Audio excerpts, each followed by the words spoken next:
Nakaka-relax na huni ng mga ibon, preskong hangin at naglalakihang mga puno. Ilan lang yan sa mga biyaya ng kalikasan na matatagpuan dito sa La Mesa Eco Park sa Quezon City na muling binuksan sa publiko ngayong araw. Kung nature lover ka, swak na pasyalan ang La Mesa Eco Park kung saan higit 200 species ng mga halaman at puno ang pwedeng makita rito. Kaya si Ariel hindi pinalampas ang unang araw ng muling pagbubukas ng La Mesa Eco Park. Madalas daw silang magpiknik dito ng kanyang pamilya. Since high school ako, nagpunta na kami rito, hindi pa ganito kabongga. Ngayon hanggang sa nag-high school, college, binata ako hanggang sa nagkaanak na ako, dito pa rin kami nagpupunta. Makikita sa Phase 1 ng Eco Park ang picnic area, cottages, view deck pavilion at food park. Pet-friendly rin ang lugar kaya ang fur mom na si Cha kasama sa pamamasyal ng kanyang 2 fur babies. Sa ginawang biodiversity assessment ng Center for Conservation and Innovation, matatagpuan din sa La Mesa Eco Park ang Philippine Eagle Owl at ilang pang uri ng mga ibon.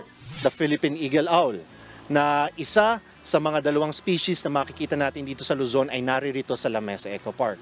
Nandyan din si acid thrush, nandyan din yung malkuha, na very rare na mga species na pinupuntahan pa talaga ng mga birdwatchers sa iba't ibang lugar.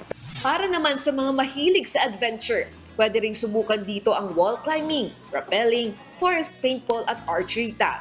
Si Cheska first time dito sa La Mesa Eco Park kaya sinubukan niyang wall climbing. Medyo mahirap po siya kapag aabutin mo yung taas tapos hindi mo alam kung saan ka aapak. Bali, nakaka-challenge po. Very super okay po. Nare-refresh po ako, like nababawasan po yung stress ko, ganun po. Para reconnecting with nature din po. Ayon sa pamunuan ng La Mesa Eco Park, limitado lang ang pwedeng mamasyal kada araw para hindi masyadong mabulabog ang mga hayop dito. Nais din ng pamunuan nito na maituro sa mga bisita ang kahalagahan ng pagmamahal sa kalikasan. We are now in a climate crisis, and one way for us to be able to manage it is to take good care of our forest, to take good care of the biodiversity in an area like this in La Mesa Eco Park. Sisimulan na rin ang pagsasaayos ng Phase 2 at 3 ng La Mesa na target matapos sa 2025. Bukas ang Eco Park tuwing Martes hanggang Linggo mula alas 7 ng umaga hanggang alas 4 ng hapon. Libre ito sa mga residente ng Quezon City, habang 20 pesos naman ang entrance sa mga hindi taga-QC. Paalala sa mga bibisita, huwag huhulihin o sasaktan ng mga makikitang hayop sa loob ng Eco Park. Elaine Fulgencio, News 5.